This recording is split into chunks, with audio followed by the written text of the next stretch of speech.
اور اس کے حکمران، انہوں نے چائنا کے خلاف جانے سے انکار کر دیا، یعنی سب سے قریب ترین جو ان کا ملک ہے اور لیڈرشپ بھی سب سے زیادہ قریب ترین ہے۔ ابھی آپ یہی ہنگری ہے نا جس نے ٹرمپ کے کہنے پر ہی وہ آئی سی سے نکل بھی گیا ہے، نیتنیاہو کو انہوں نے بلایا نا تو آئی سی سے نکل گیا۔ تو اس ملک نے، اور یہ ویسے تو یوکرین جنگ کا بہت مخالف ہے، اس لیے اس کو ایک انٹرنیشنل سپورٹ بھی ملتی رہی ہے کہ یہ یوکرین جنگ کی مخالفت کرتا ہے، لیکن یہ جو آئی سی سی والا اس نے معاملہ کیا اور نیتنیاہو کو بلایا تو اس کی کافی وہ جو ہے نا دنیا میں اس کو تنقید کا نشانہ بنایا گیا۔ اب یہی ہنگری جو ہے وہ امریکہ کے خلاف کھڑے ہو گیا ہے، کس کے ساتھ کھڑا ہوا ہے؟ چائنا کے ساتھ کھڑا ہوا ہے، اور برطانیہ آلریڈی کہہ رہا ہے کہ برطانیہ جو ہے وہ امریکہ سے ریلائنس کم کر رہا ہے اور کہہ رہا ہے کہ آپ کے ساتھ ہم ٹریڈ کرنا چاہتے ہیں، لیکن جس طرح آپ کہہ رہے ہیں کہ ہم چائنا کے خلاف کھڑے ہو جائیں، یہ ہو نہیں سکتا ہے۔ تو یہ بہت بڑی تبدیلی ہے، ایک طرف نئی کرنسی کا آنا، ایک طرف یورپ کا اس طرح سے امریکہ سے اپنے آپ کو انڈیپینڈنٹ کرنا، ان ممالک کا چائنا کے خلاف کھڑے نہ ہونا۔ بہت جلد آپ دیکھیں گے بڑی میجر لیول کی اکنامک ڈیل جو ہے وہ چائنا اور یورپ کے درمیان ہونے جا رہی ہے۔ تو یہ باقاعدہ ڈکلائن ہے امریکی امپائر کا اور دن بدن اس میں اضافہ ہوتا چلا جا رہا ہے۔ اچھا، ایک اور جو بڑی امپورٹنٹ خبر پہلے میں آپ کے سامنے رکھ دوں وہ یہ ہے کہ پاکستان انڈیا جنگ کا خطرہ بہت بڑھ گیا ہے۔ ابھی کچھ دیر پہلے پاکستان کے جو ڈیفنس منسٹر ہیں ان کی سٹیٹمنٹ آئی ہے اور انہوں نے کہا ہے کہ پاکستان کے اوپر حملہ ہونے جا رہا ہے۔ انہوں نے الفاظ استعمال کیے ہیں، دا اٹیک از امیمنٹ، اور انہوں نے کہا ہے کہ یعنی اٹیک کی نوعیت کیا ہوگی۔ ان کے مطابق جو انڈین فوج ہے وہ پاکستان کے اندر داخل ہونے جا رہی ہے۔ انہوں نے کہا دا انکرین از امیمنٹ، انڈین فوج پاکستان کے اندر داخل ہونے جا رہی ہے۔ یہ پاکستان کے ڈیفنس منسٹر کا کچھ دیر پہلے جو ہے وہ بیان سامنے آیا ہے۔ ہم تو معاملہ ٹھنڈا کرنے کی پہلے دن سے بات کر رہے ہیں کیونکہ دونوں ملکوں کا اس میں کوئی مفاد نہیں ہے اور کوئی اور طاقتیں جو ہے اس میں فائدہ اٹھائیں گی، لیکن کشیدگی بڑھ رہی ہے۔ ڈرونز بھی ایل او سی کے اوپر گرائے گئے ہیں اور کچھ فائرنگ کا تبادلہ بھی ہوا ہے، گولہ باری بھی دونوں طرف ہوئی ہے، اور ابھی پاکستان کے ڈیفنس منسٹر یہ کہہ رہے ہیں کہ اٹیک ہونے جا رہا ہے۔ یہ کسی بھی وقت یہ اٹیک ہو سکتا ہے، ٹھیک ہے۔ اگر پاکستان کے ڈیفنس منسٹر یہ کہہ رہے ہیں کہ حملہ ہونے جا رہا ہے تو یہ تو بڑی سنجیدہ بات ہے کہ ہم اس کو اس لیول کے اوپر رکھیں گے۔ اس کا مطلب کہ خطرات بہت ریئل ہیں، یعنی آپ اس کو رول آؤٹ نہیں کر سکتے کہ اچھا ٹھیک ہے کشیدگی ہے لیکن جنگ نہیں ہوگی۔ مطلب آپ یہ نہیں کہہ سکتے، جنگ ہو سکتی ہے، ریئل تھریٹ یہاں پر ہے۔ اور ایک اور بڑی چیز اس نئے تنازع سے، ویسے پاکستان انڈیا کا تنازع چلتا چلا آ رہا ہے لیکن اس نئے تنازع سے ایک اور بات اسٹیبلش ہوئی ہے کہ ان ملکوں کا جو ہے نا مکمل صلح صفائی ہونا، یعنی یہ ایک ایسا تنازع یہاں پر موجود ہے کہ جب بھی گلوبل پاورز چاہیں اس کو ہوا دے کر دونوں ملکوں میں جنگ کروا سکتی ہیں۔ ابھی دیکھیں نا معاملات چل رہے تھے، نہ انڈیا سے پاکستان کے خلاف کوئی بیان تھا، کوئی پاکستان سے انڈیا کے خلاف نہیں جا رہے تھے، لیکن اچانک ایک واقعہ ہوا اور دونوں ملک جو جنگ کے دہانے کے برابر کھڑے ہو گئے۔ کسی بھی وقت پاکستان ڈیفنس منسٹر کہہ رہے ہیں کہ اٹیک ہو سکتا ہے۔ تو اس کا مطلب یہ ہے کہ ان دو ملکوں کو جنگ کی طرف دھکیلنا بڑا آسان کام ہے گلوبل پاورز کے لیے، یعنی ایک ایسا تنازع موجود ہے بیچوں بیچ، اور چائنا کے لیے، چائنا کے بارڈرز کے اوپر ہیں دونوں کنٹریز، جنوبی ایشیا کا ڈی اسٹیبلائز ہونا اور یہاں پر دو نیوکلر پاورز، یہ تو چائنا کے لیے اچھا نہیں ہے، ان کے انٹرسٹ میں نہیں ہے، اس لیے چائنا نے ریسٹرینٹ کا مطالبہ کیا کہ دونوں کنٹریز جو ہیں وہ ریسٹرینٹ کریں۔ چائنا کی بہت زیادہ ٹریڈ ہے انڈیا کے ساتھ، اور ابھی انڈیا کے جو تعلقات ہیں وہ چائنا کے ساتھ مطلب بہتر ہو رہے ہیں۔ ابھی انڈیا کی جو لیڈرشپ ہے اس کی ملاقات جو ہے وہ ہوئی چائنا کی لیڈرشپ کے ساتھ، اور ڈیلیگیشن کی صدر کے اوپر بھی ملاقاتیں ہوئی ہیں، اور برکس جو سمٹ ہوا تھا اس میں پیوٹن نے یہ کردار ادا کیا۔ تو چائنا نہیں چاہتا کہ یہاں پر جنگ ہو، تو یہ ایک ایسا تنازع ہے کہ اس لہر نے ثابت کیا ہے کہ اس کو کبھی بھی ہوا دے کر یہاں پر جنگ جو ہے وہ شروع کروائی جا سکتی ہے۔ دیٹس ویری ڈینجرس، اور اس وقت بھی خطرات پاکستان ڈیفنس منسٹر کے مطابق بہت زیادہ ہیں۔ اچھا ایک بڑی اور امپورٹنٹ رپورٹ سامنے آئی ہے جو ایک اور ایویڈنس ہے کہ دنیا عالمی جنگ کی طرف جا رہی ہے۔ 2024 کے اندر جو ورلڈ ڈیفنس سپینڈنگ ہیں وہ بہت زیادہ بڑی ہیں، سب سے زیادہ یہ ڈیفنس سپینڈنگز بڑی ہیں۔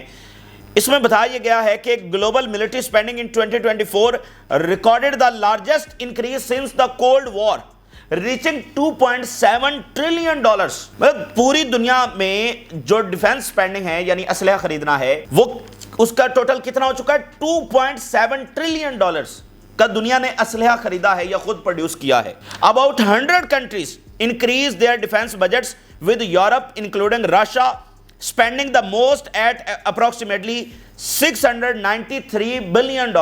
2024 میں رشیا نے اپنے ڈیفنس کے اوپر کتنا خرچہ کیا ہے؟ $693 بلین۔ تو مجھے بتائیے یہ دنیا اتنا اسلحہ کیوں پروڈیوس کر رہی ہے، کیوں خرید رہی ہے، کرنا کیا ہے؟ $2.7 ٹریلین، اور رشیا جو ہے وہ $693